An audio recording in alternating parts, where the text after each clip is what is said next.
کرتا ہے مولوی صاحب دیوالی کی مٹھائی کھانا کیسا ہے؟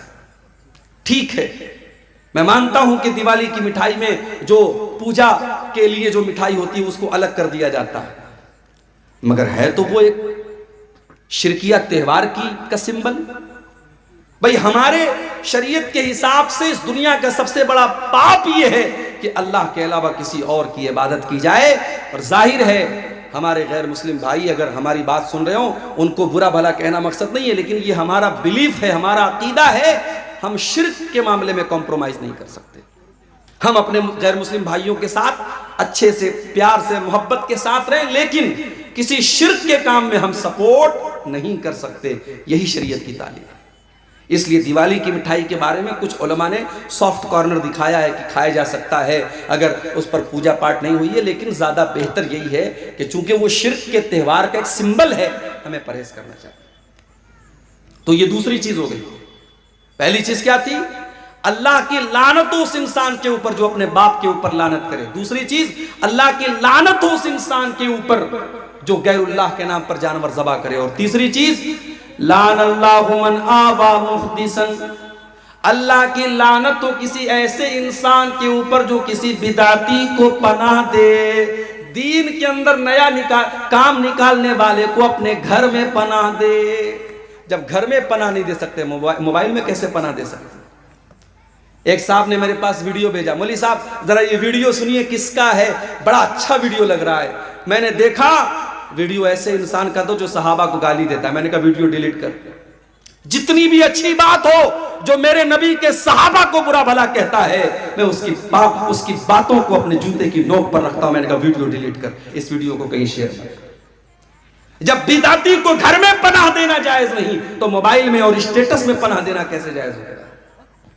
اس لیے کسی ایسے عالم کو، ابھی کل میری تقریر تھی، کہاں پہ تھی کل؟ صدر پور میں، وہاں کلکتہ سے ایک صاحب تقریر کرنے کے لیے آئے تھے، موضوع روایت، من گڑت روایت بیان کر رہے ہیں۔ میں نے تقریر میں کہا اہل حدیث کے اسٹیج پر ایسے لوگوں کو مت بلاؤ میرے بھائی، کیا ہو گیا ہے ہماری قوم کو؟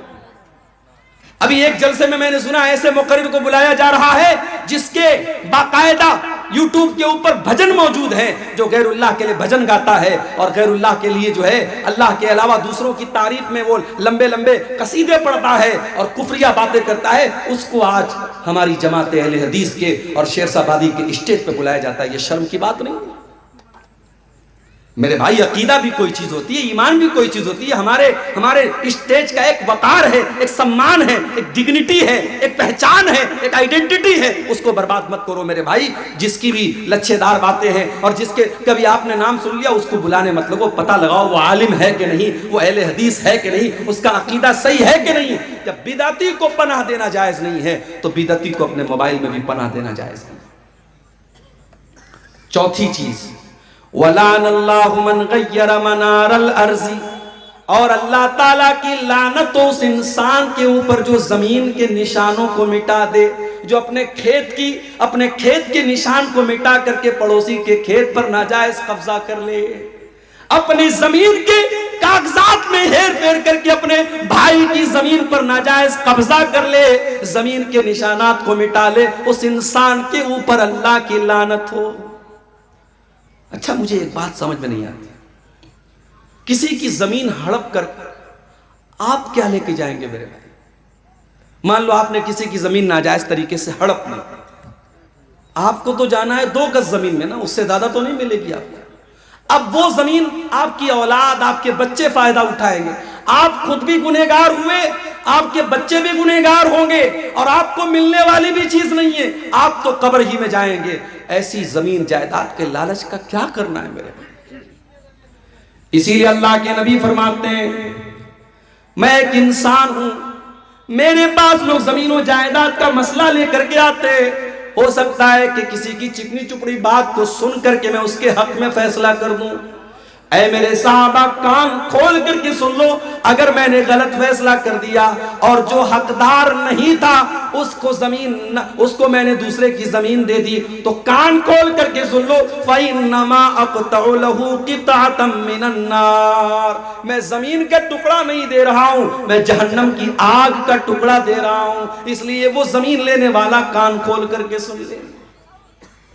میرے بھائیوں سب ٹھاٹ پڑا رہ جائے گا جب لاد چلے گا بنجارا، کسی کی زمین جائیداد ناجائز طریقے سے مت ہڑپو۔ آج افسوس کی بات ہے، کچہریوں میں، عدالتوں میں سب سے زیادہ کیس اگر ملے گا مسلمان کا ملے گا۔ کوئی بھائی کی زمین پر قبضہ کر کے بیٹھا ہے، کوئی بہن کا حق مار کے بیٹھا ہے، کوئی بیٹی کا حق مار کے بیٹھا ہے۔ میرے بھائی ایسا نہ کرو، اللہ کے نبی نے لعنت کی۔ اور آگے بڑھیے، لعنت کا حقدار بنانے والا دوسرا کام، اللہ کے پیارے نبی فرماتے ہیں لعن اللہ آکل الربا وموکلہ وکاتبہ وشاہدیہ، اللہ کی لعنت ہو سود کھانے والے پر، سود کھلانے والے پر، سود کی گواہی دینے والے پر، اور سود کو لکھنے والے پر۔ اور آپ نے آگے یہ بھی فرمایا وَهُمْ سَوَا، سب کے سب برابر ہیں، کھانے والا بھی برابر، کھلانے والا بھی برابر، سود لکھنے والا بھی برابر، اور سود کی گواہی دینے والا بھی برابر۔ آج یہ کام بھی بڑے دھڑلے سے ہو رہا ہے۔ کوئی بندھن لون چل رہا ہے صاحب، عورتوں کو لون دیا جا رہا ہے، بینک والا آتا ہے مردوں کو کنارے کر کے پہلے عورتوں سے بات کرتا ہے، تمہیں لون چاہیے؟ پہلے سے بیوی بیچاری اس کو اس کے شوہر نے سکھایا، بول دینا ہاں چاہیے، 1,00,000 2,00,000 روپے کا لون بڑی آسانی سے مل جاتا ہے، ہر مہینے بیاج بھرا جا رہا ہے۔ میرے بھائی یہ مسئلہ آپ کو کس نے بتا دیا کہ بیاج کا صرف لینا حرام ہے؟ اللہ کے نبی فرماتے ہیں بیاج کھانے والے پر بھی اللہ کی لعنت، اور بیاج کھلانے والے پر بھی اللہ کی لعنت۔ اور ایک بات اور سن لو، بیاج کھانے کے بعد اگر آپ نماز پڑھ رہے ہیں، حج بھی کر رہے ہیں، عمرہ بھی کر رہے ہیں، اس بات کا ڈر ہے کہیں ہماری عبادتیں ہمارے منہ پر مار نہ دی جائیں۔ سود بیاج کھانے والے کی عبادتیں اس کے منہ پر مار نہ دی جائیں، اس لیے کہ اللہ کے نبی نے بڑے سخت الفاظ میں فرمایا ہے کہ سود اور بیاج کے 70 سے زیادہ درجے ہیں، جس میں سب سے ہلکا درجہ یہ ہے ان یزنی الرجل بامہ، انسان اپنی سگی ماں کے ساتھ زنا کرے۔ کوئی سوچ نہیں سکتا، کوئی تصور نہیں کر سکتا کہ اپنی ماں کے ساتھ زنا کرے۔ سود کھانے والا اپنی ماں کے ساتھ زنا کرنے سے زیادہ خطرناک کام کر رہا ہے۔ اور قرآن تو یہاں تک کہتا ہے سود کھانے والوں کے بارے میں فَإِن لَمْ تَفْعَلُوا فَأْذَنُوا بِحَرْبٍ مِّنَ اللَّهِ وَرَسُولِهِ، اگر تم بیاج کھانا نہیں چھوڑتے، اگر تم سود کا لین دین نہیں جوڑتے تو اللہ سے جنگ کرنے کے لیے تیار ہو جاؤ۔ تمہارے اندر طاقت ہے، تمہارے اندر ہمت ہے تو اللہ سے لڑائی کر کے دکھا دو۔ اللہ سے کون میرے بھائیوں لڑائی کر سکتا ہے؟ اس لیے سود کا لین دین بالکل بند کر دو۔ اب یہ ایک الگ مسئلہ ہے، ہم ہندوستان میں رہتے ہیں، پورا ہمارا کاروبار بینکنگ سسٹم پر ہے، بینک میں ہمارا سیونگ اکاؤنٹ کھلا ہے، ہر کوارٹر پر، ہر 4 مہینے پر ہمارے بینک میں انٹرسٹ آتا ہے۔ تو کیا مسئلہ ہے بھائی؟ کوئی مسئلہ نہیں ہے، بینک کی پاس بک کو اپڈیٹ کرو، چیک کرو میرے پاس کتنی انٹرسٹ آ رہا ہے، کتنا بیاج آ رہا ہے۔ جو سال میں بیاج آ رہا ہے اس بیاج کو آپ بینک سے نکال لو، کسی غریب کو، کسی بیمار کو، کسی ضرورت مند کو دے دو۔ اس لیے نہیں کہ ثواب ملے گا، اس لیے تاکہ وہ پیسہ استعمال ہو جائے، بینک اس کو استعمال نہ کرے، آپ بھی اس کو استعمال نہیں کریں گے، کسی ضرورت مند کو دے دیں گے بس اپنی جان چھڑانے کے لیے۔ یہ بالکل سمپل طریقہ ہے، باقی کسی اور طریقے سے انٹرسٹ اور بیاج سے فائدہ اٹھانے کی کوشش مت کرو، یہ بہت بڑا گناہ ہے۔ آگے بڑھتے ہیں، تیسری چیز، لعنت کا حقدار بنانے والی تیسری چیز، حضرت عبداللہ بن مسعود فرماتے ہیں لعن اللہ الواشمات والمستوشمات والمتنمسات والمتفلجات، اللہ کی لعنت ہو ایسی عورتوں کے اوپر جو ٹیٹو بنواتی ہیں، ایسی عورتوں کے اوپر جو ٹیٹو بناتی ہیں، اور ایسی عورتوں کے اوپر جو ٹیٹو بنواتی ہیں۔ ٹیٹو بنوانا حرام ہے، مرد بنوائے تب بھی حرام، عورت بنوائے تب بھی حرام۔ آج کل بڑا رواج چلا ہے، شوہر بیوی کے نام کا ٹیٹو بنوا رہا ہے، بیوی شوہر کے نام کا ٹیٹو بنوا رہی ہے۔ حرام ہے ٹیٹو بنوانا۔ اللہ کے نبی نے کہا گدنا گدوانے والے پر اور ٹیٹو بنوانے والے پر اللہ کی لعنت۔ والمتنمسات، اور اپنے آئی برو کے بالوں کو نوچنے والی اور اپنے آئی برو کے بالوں کو چھوٹا کرنے والی عورتوں کے اوپر بھی اللہ کی لعنت ہو۔ ہاں، اگر کسی عورت کا آئی برو نارمل سے زیادہ ہے، جو بال عورت کو نارمل عورتوں سے زیادہ ہے، اس بال کو ریموو کیا جا سکتا ہے. جیسے بعض عورتوں کے چہرے پر کچھ داڑھی واڑی کے پاس بال آ جاتے، اس کو وہ ریموو کر سکتی ہے. اگر کسی عورت کی آئی برو بہت نارمل عورتوں سے بہت زیادہ ہے، شکل بھدی لگ رہی ہے، اس کو نارمل کیا جا سکتا ہے. مگر خوبصورتی کے نام پر، میک اپ کے نام پر اپنی آئی برو کو بالکل اس کو مٹا دینا یا چھوٹا کرنا، یہ جائز نہیں ہے. اللہ کے رسول لعنت کر رہے ہیں. عبداللہ بن مسعود کہتے ہیں اللہ کی لعنت تو ایسی عورتوں کے اوپر جو آئی برو کے بالوں کو نوچتی ہیں.